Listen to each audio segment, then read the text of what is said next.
بسم اللہ الرحمن الرحیم. میں رشید الظفر آج کے لیکچر میں آپ کے ساتھ اسٹوڈنٹس اردو کا نثری اصناف ادب ہم لوگ جو ہے پہلا لیکچر میں آپ کو تعارفی لیکچر دے چکا ہوں. تو انشاءاللہ آج میرا یہ لیکچر ہے اصناف اردو ادب لیکچر نمبر 2. ساتھ ساتھ میں لیکچر کی ترتیب آپ کے ساتھ شیئر کر رہا ہوں. تو اسٹوڈنٹس شارٹلی میں آپ کو جو ہے وہ اردو کی جو نثری اصناف اور پھر اس کے بعد شعری اصناف کے بارے میں بتاؤں گا. میں نے جیسے کہ آپ سے بات کی تھی کہ میں آپ سے دو کر کے یا تین کر کے میں آپ کو انشاءاللہ تعالی شارٹلی یعنی کہ بہت مختصر اور جامع انداز میں ان کا تعارف کرواؤں گا. تو ڈائریکٹ ٹاپک کی طرف اسٹوڈنٹس آتے ہیں. تو یہ دیکھیں کہ داستان آج ہمارا جو اردو کی جو نثری اصناف میں اس میں ٹاپک ہے داستان گوئی اور لوک داستان. تو داستان گوئی کو میں نے بیچ میں شامل کیا, یہ اس کا ذیلی ٹاپک ہے. تو اسٹوڈنٹس دیکھیں اس کو دیکھتے ہیں کہ داستان کے لغوی معنی حکایت اور قصہ کے ہیں, اور ادبی اصطلاح میں داستان سے مراد بادشاہوں, شہزادوں, جنوں, پریوں, بھوتوں, چڑیلوں اور مافوق الفطرت عناصر کا اس میں ذکر ہوتا ہے. مطلب داستان میں ان بادشاہوں, شہزادوں, بھوتوں, پریتوں یا مطلب ہم کہہ سکتے ہیں کہ مافوق الفطرت چیزوں کا ذکر ہوتا ہے. حقیقی زندگی سے ان کا تعلق کم ہی ہوتا ہے اور اس میں ایک خیالی دنیا ہوتی ہے. جگہ جگہ تخیل اور رومان کی کیفیت بھی پائی جاتی ہے. جیسے کہ میٹرک کلاس میں اشرف صبوحی کا ایک بڑی مشہور داستان ہے پرستان کی شہزادی. تو جو میٹرک کے اسٹوڈنٹ ہیں وہ اس کو بڑے اچھے طریقے سے جان لیں گے. تو اسٹوڈنٹس داستان کی کچھ خصوصیات ہوتی ہیں, وہ خصوصیات میں نے یہاں پہ لکھتی ہیں کہ داستان میں سب سے پہلے پلاٹ باندھا جاتا ہے. پلاٹ ہوتا ہے, کہانی کو بتایا جاتا ہے, کہانی کے بارے میں واقعات شروع ہو جاتے ہیں. اس کے بعد طوالت ہوتی ہے, داستان طویل ہوتی ہے اور طویل ایک کہانی ہوتی ہے, قصہ در قصہ آگے چلتی ہے. یہ عشق و محبت اس میں ایڈ ہوتا ہے داستان میں. سادہ زبان ہوتی ہے, زیادہ مشکل زبان نہیں استعمال ہوتی. حیرت انگیز واقعات ہوتے ہیں, عجیب و غریب واقعات. ظاہری بات ہے مافوق الفطرت چیزیں جو ہیں ان کے واقعات جو ہیں اسٹوڈنٹس عجیب و غریب ہوں گے. ماضی کا بیان ہوتا ہے, مطلب پاسٹ کا, اور قدیم جو ہے واقعات کو ڈسکس کیا جاتا ہے. ماحول اور فضا ڈسکس ہوتی ہے اس میں داستان میں.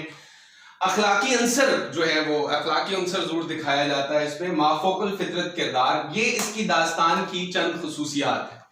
تو اسٹوڈنٹس اب دیکھیں کہ اردو ادب میں داستان کا آغاز دکن سے ہوا اور اکثر و بیشتر داستانیں 19ویں صدی کے نصف میں لکھی گئیں. اردو ادب میں داستانیں لکھنے کا جو سلسلہ 1857 یعنی کہ 1857 میں شروع ہوا, وہ خواب و خیال کی دنیا سے حقیقی دنیا میں آتا دکھائی دیتا ہے. بقول سید وقار عظیم, داستان نے غیر حقیقی کو حقیقی سے زیادہ پسندیدہ بنانے کا جو گر سکھایا ہے, اس سے آنے والی نسلوں نے معاشرتی حقائق کو افسانے کی صورت میں مقبول کیا. یعنی آہستہ آہستہ داستان کی صنف جو ہے یہ معدوم ہوتی گئی اور پھر اس کے بعد جدید دور میں افسانے نے رواج پکڑا. تو اسٹوڈنٹس اہم اور مشہور داستانیں جو ہے وہ میں نے ان کے نام اور ان کے جو مصنفین کے نام میں نے لکھے ہیں یہاں پہ. سب سے پہلی جو داستان اردو ادب میں ظہور پذیر ہوئی وہ سبرس تھی, ملا وجہی کی. پھر اس کے بعد طوطی نامہ غواصی کا, اور نو طرز نورساں میر عطا حسن, آرائش محفل حیدر بخش حیدری, اور طوطا کہانی بھی انہی کی ہی ہے حیدر بخش حیدری کی, اور باغ و بہار میر امن, فسانہ عجائب رجب بیگ, رانی کیتکی انشاء اللہ خان انشا, گل سلوبر نیم چند کھتری, اور بوستان خیال بدر الدین امان, اور الف لیلا عبد الحلیم کی جو ہے داستانیں. تو بڑے آسان طریقے سے اسٹوڈنٹس میں آپ کو اس میں بتا رہا ہوں, اور اگر آپ یہ چاہیں گے کہ اس کو ڈیٹیل سے بھی اس کو ڈسکس کیا جائے تو آپ پھر مجھے کامنٹ میں یہاں پہ مجھے اس کے بارے میں بتا سکتے ہیں. تو انشاءاللہ اس کا بھی ڈیٹیل لیکچر میں ڈیلیور کر دوں گا. تو اسٹوڈنٹس داستان گوئی کی طرف آتے ہیں. داستان گوئی ایک فن ہے اور جس میں داستان لوگوں کو سنائی جاتی ہے.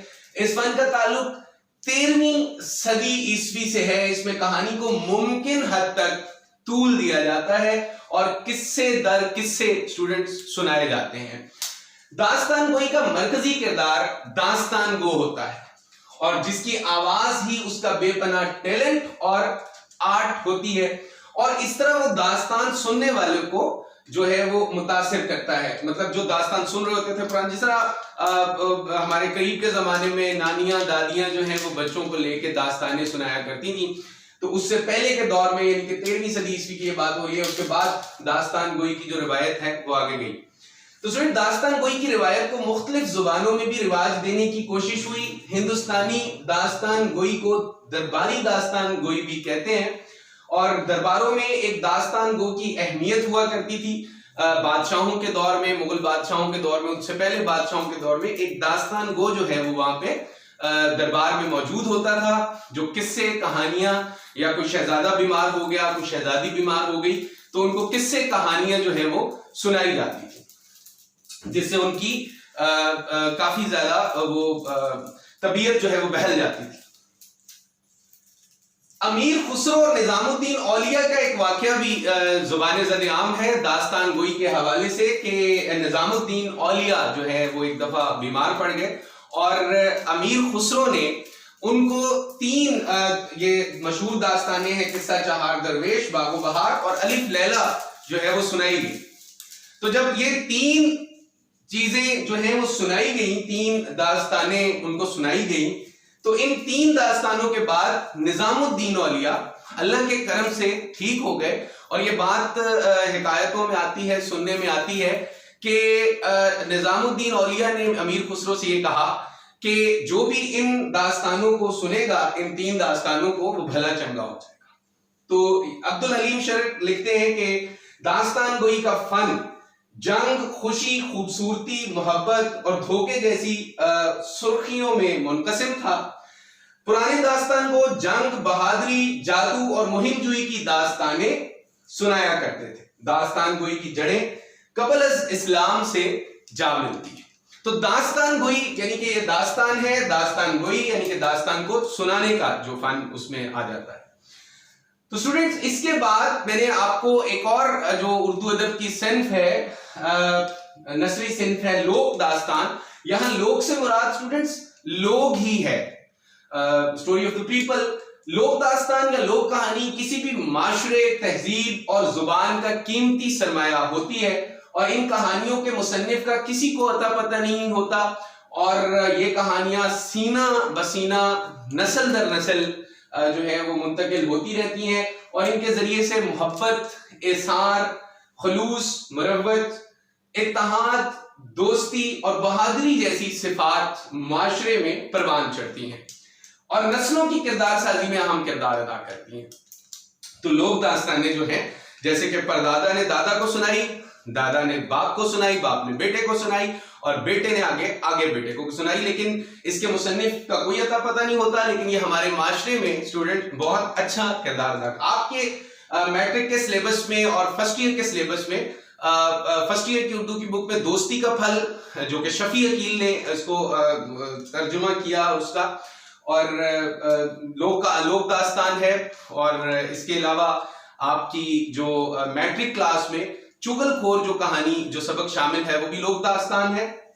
گوئی الگ بات ہے کہ آج دنیا میں جہاں ہر موضوع اور ہر چیز پہ لکھا جا چکا ہے، وہیں لوک کہانیاں بھی اس سے مستثنا نہیں ہیں. یعنی لوک کہانیوں میں بھی ہر ٹاپک کو ڈسکس کیا جا سکتا ہے اور کیا گیا ہے. یعنی کہ کوئی بھی ٹاپک ہے، چاہے وہ چغل خوری ہے، جھوٹ ہے، خوشامد ہے، کچھ بھی ہے.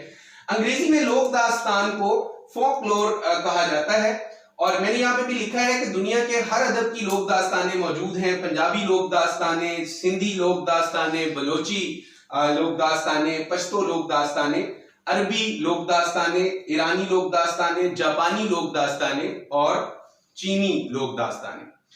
تو اسٹوڈنٹس اردو کی جو نثری اصناف کے حوالے سے یہ میرا دوسرا لیکچر ہے، جس میں میں نے آپ کو داستان گوئی اور لوک داستان کے متعلق بتایا.